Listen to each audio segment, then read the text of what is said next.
ঢাকাই সিনেমার চিত্রনায়িকা পূজা চেরি ক্যারিয়ারের প্রথম থেকেই দারুণ সব সিনেমা উপহার দিয়ে অল্প সময়েই দর্শকদের মন জয় করে দিয়েছেন তিনি। সামাজিক যোগাযোগ মাধ্যমেও বেশ সরব এই নায়িকা। মাঝে মধ্যেই নিজের মতামত কিংবা নিজের অনুভূতি শেয়ার করেন পূজা।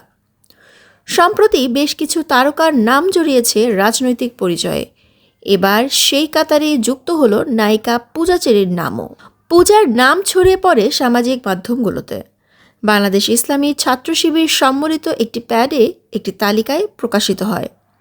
সেই তালিকাটি বাংলাদেশ ইসলামী ছাত্র শিবিরের কেন্দ্রীয় কার্যনির্বাহী সংসদ কমিটির এমনটি বোঝানো হয়েছে। আর সেই তালিকাতেই দেখা যাচ্ছে পূজা চেরির নাম। লেখা রয়েছে আইন ও মানবাধিকার বিষয়ক সম্পাদকের জায়গায় পূজা চেরি। বাংলাদেশ ইসলাম ছাত্র শিবিরের কেন্দ্রীয় কার্যনির্বাহী সংসদ কমিটির। আশ্চর্যজনকভাবে সেই তালিকায় দেখা গেছে জনপ্রিয় চিত্রনায়িকা পূজা চেরির নাম। বিষয়টি নিয়ে সামাজিক যোগাযোগ মাধ্যমে তীব্র আলোচনা শুরু হয়। তালিকাটি প্রসঙ্গে পূজা চেরি তার ফেসবুকে একটি পোস্টে তীব্র প্রতিক্রিয়া জানিয়ে বলেন, মানুষ এমন অবান্তর পোস্ট কেমন করে আমার বোধগম্য নয়। সাধারণত কোনো গুজব নিয়ে আমি মাথা ঘামাই না।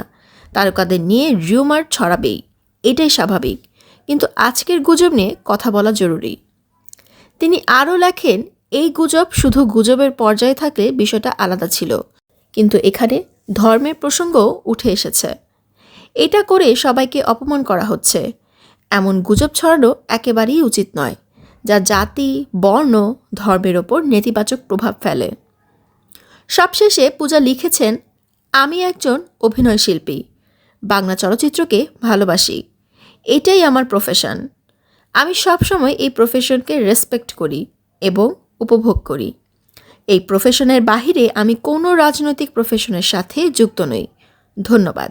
এই পোস্টের মাধ্যমে পূজা চেরি তার অবস্থান স্পষ্ট করেছেন এবং ভুয়া তথ্য প্রচারকারীদের বিরুদ্ধে সতর্ক থাকার আহ্বান জানিয়েছেন।